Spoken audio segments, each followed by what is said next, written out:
Hello जय हिंद दोस्तों, प्रचंड क्लासेस में आप सभी का स्वागत है। चलिए देखते हैं आज के करंट अफेयर को। पहला, जापान दुनिया के पहले होलोग्राफी बैंक नोट जो है लॉन्च करेगा। कौन? जापान। ये होलोग्राफी बैंक नोट जो है जारी करने वाला पहला देश बन जाएगा। होलोग्राफी नोट क्या होते हैं? इसमें जो चित्र बनाए जाते हैं, जैसे अपने यहाँ पे गांधी जी का है, तो ऐसे जो बनते हैं वो 3D में घूमता रहता है। इससे क्या होता है, जो दृष्टिबाधित लोग होते हैं उनको छू के नोट पहचानने में आसानी होती है। ये जो है 3 प्रकार के नोट जारी करेगा, 10,000 के, 5,000 के और 1,000 के। तो 10,000 वाली जो नोट होंगी उस पर जापानी पूंजीवाद के जनक शिबुसावा का जो है फोटो रहेगा। 10,000 वाले एन पर, वहाँ की जो नोट है, वहाँ की मुद्रा है, उसको एन कहा जाता है। ठीक है। एफएटीएफ ने भारत को नियमित अनुवर्ती श्रेणी में डाल दिया है।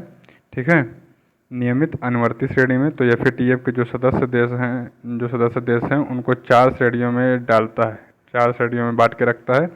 कौन कौन से 4 श्रेणियाँ हैं उनका नाम देख लीजिए। तो एक है नियमित अनुवर्ती श्रेणी, ठीक है। दूसरी है बढ़ी हुई अनुवर्ती श्रेणी, तीसरी ग्रे और चौथी काली सूची। तो भारत अभी किस में डाल दिया है? भारत को बढ़ी हुई अनुवर्ती, उसमें नियमित अनुवर्ती में डाला है। ठीक है, नियमित अनुवर्ती, बढ़ी हुई अनुवर्ती, ग्रे सूची और काली सूची। तो नियमित अनुवर्ती में डाला है भारत को। ठीक है।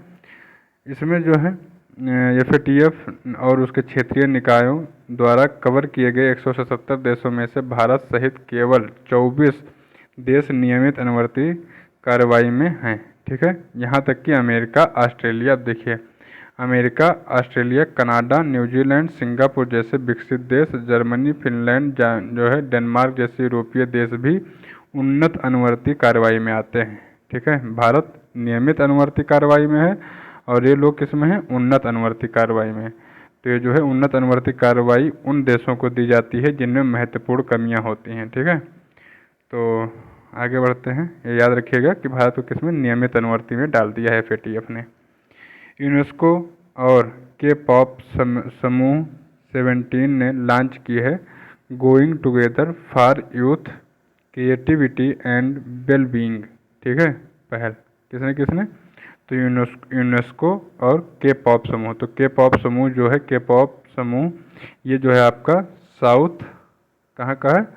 साउथ कोरिया का समूह है। ठीक है, साउथ कोरिया का और यूनेस्को, ये दोनों मिलके जो है ये के पॉप समूह 17 या 13 सदस्यों को यूनेस्को के युवाओं के लिए पहले सद्भावना राजदूत के रूप में नियुक्त किया था इसने। और इसने एक जो है कार्यक्रम चला है, क्या? Going together for youth creativity and well being.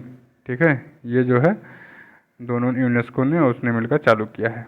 अगला है कि भारत सूची पोर्टल, नाम याद रखिएगा, सूची पोर्टल पर अपने संपूर्ण जीव जंतुओं की चेकलिस्ट तैयार करने वाला पहला देश बन गया भारत। कौन?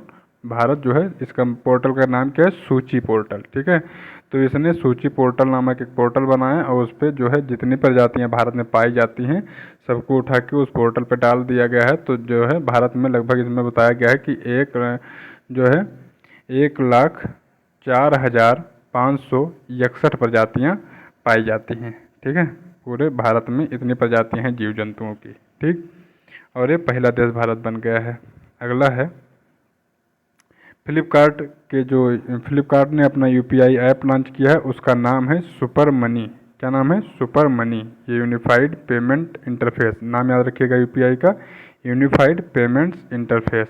ठीक है, तो इसने जो है इसके माध्यम से सुपर मनी जो है ऐप लॉन्च किया है। इसका आधिकारिक तौर पर लॉन्च कर दिया है, जो वॉलमार्ट समर्थित फिनटेक फोनपे से अलग होने से 1 साल से भी अधिक समय बाद एक महत्वपूर्ण मील का पत्थर साबित हुआ। कुल मिला के सुपर मनी नाम है इस ऐप का, इतना याद रखिए बस। श्रीनिवासुलु शेट्टी को जो है एसबीआई का नया चेयरमैन चुना गया है। क्या नाम है इनका? श्रीनिवासुलु शेट्टी, श्रीनिवासुलु शेट्टी। ठीक है, और जो वर्तमान में है उनका क्या नाम है? दिनेश खारा। तो नाम याद रखिए, इनका नाम है दिनेश खारा। अब ये हट जाएंगे और श्रीनिवासुलु शेट्टी को बनाया जाएगा एसबीआई का चेयरमैन। ठीक है, केंद्रीय प्रत्यक्ष बोर्ड के जो चेयरमैन हैं उनका नाम है रवि अग्रवाल। ठीक है, चलिए आगे बढ़ते हैं।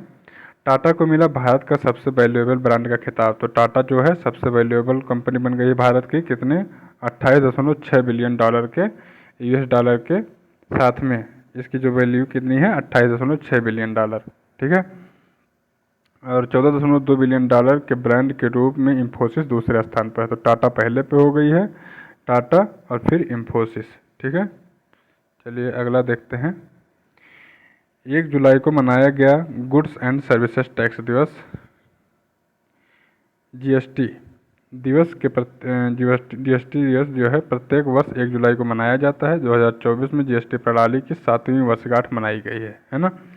ये जो है 7वीं वर्षगांठ 2024 में जो इस बार हुई है 7वीं वर्षगांठ थी, ये याद रखिएगा 7वीं वर्षगांठ थी इसकी। और जीएसटी की अवधारणा पहली बार भारत में 2000 के दशक में शुरुआत की गई थी। अगस्त 2016 को ये जो है चालू हुआ था। तो यह जो है एक मील का पत्थर साबित हुआ है। और बाकी जो है 101वें संविधान संशोधन द्वारा इसको शामिल किया गया था भारत जो है ना। ये जो है अधिनियम बनाया गया था 101वें संविधान संशोधन द्वारा, इसको भी याद रखिएगा। राष्ट्रीय चिकित्सक दिवस 1 जुलाई को मनाया जाता है और 30 जून को अंतर्राष्ट्रीय संसदीय दिवस मनाया गया है। ठीक है, राष्ट्रीय चिकित्सक दिवस की थीम थी healing hands caring hearts, healing hands caring hearts. ठीक है, और 30 जून अंतर्राष्ट्रीय संसदीय दिवस बनाया गया। तो इसको याद रखिएगा क्योंकि अपने यहाँ कोई भी चुनाव हुआ है ना संसद का, तो याद रखिएगा कि अंतर्राष्ट्रीय संसदीय दिवस 2024 30 जून को, मतलब 30 जून को ही मनाया जाता है। ठीक, इसकी थीम क्या थी? संसदीय कूटनीति, शांति और समझौते के लिए पुल बनाना, शांति और समझौते के लिए पुल बनाना, ये याद रखिएगा। हूल दिवस कब मनाया गया है? 30 जून को। तो हूल दिवस भी 30 जून को मनाया गया है। आशा भोसले के जीवनी इनकी जो है स्वर स्वामिनी आशा का मुंबई में हुआ है विमोचन। किसने विमोचन किया है? तो आप देख सकते हैं इनको, मोहन भागवत जी ने। ठीक है, क्या नाम है? स्वर स्वामिनी आशा। ठीक है, पीएम मोदी ने वेंकैया नायडू के जीवन यात्रा पर 3 पुस्तकों का विमोचन किया है। ठीक है, तो पूर्व उपराष्ट्रपति थे ये, और इनकी जीवनी का शीर्षक है Venkaiah Naidu life in service. ठीक है, जिसे द हिंदू हैदराबाद संस्करण के पूर्व resident editor Shri S Nagesh Kumar ने लिखा है। किसने लिखा है? श्री एस नागेश कुमार ने।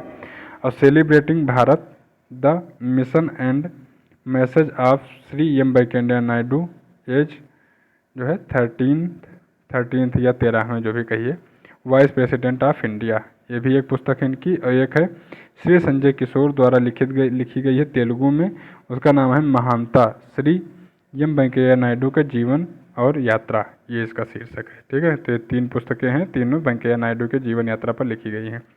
महाराष्ट्र में महिलाओं के लिए 1500 मासिक सहायता के लिए प्रारंभ होगी मुख्यमंत्री माझी लड़की बहन योजना। ठीक है, 1500 रुपया दिया जाएगा, मुख्यमंत्री माझी लड़की बहन योजना। ठीक है, मतलब मेरी बहन या मेरी सीएम मेरी बहन।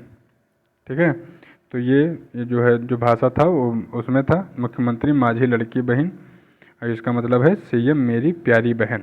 ठीक है, ये जो है हिंदी में हुआ इसका अर्थ, और इसमें 21 से 60 वर्ष की आयु की सभी महिलाओं को शामिल किया गया है। ओके, सुजाता सौनिक को जो है महाराष्ट्र की पहली महिला सचिव जो है मुख्य सचिव के रूप में बनाया गया है। किसको? सुजाता सौनिक। तो नाम याद रखिएगा, सुजाता सौनिक महाराष्ट्र की पहली महिला जो है मुख्य सचिव बनी है, सुजाता सौनिक।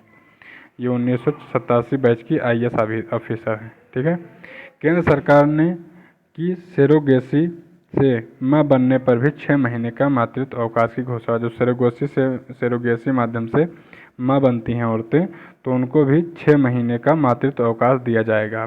सेरोगेसी आप जानते होंगे, सेरोगेसी में क्या होता है कि जो औरतें माँ नहीं बन पाती हैं वो क्या करती हैं कि अपना बच्चा होता है वो क्या होता है कि दूसरे औरतों के पेट में जो है पलवाती हैं, और उसके बाद में बच्चा पैदा हो जाने पे अपना ले लेते हैं, और उसको एक किराए के घर की तरह यूज करके उसको उतने दिन का पैसा दे दिया जाता है, उसके हिसाब से जो उनकी डील होती है। ठीक है, तो ये सेरोगेसी यही माध्यम है बच्चे पैदा करने का, और इसमें जो है 6 महीने का मातृत्व अवकाश अब सेरोगेसी में भी दिया जाएगा। चलिए, आज का करंट अफेयर पूरा होता है। मिलते हैं नए करंट अफेयर वीडियो के साथ में, तब तक के लिए धन्यवाद, नमस्कार।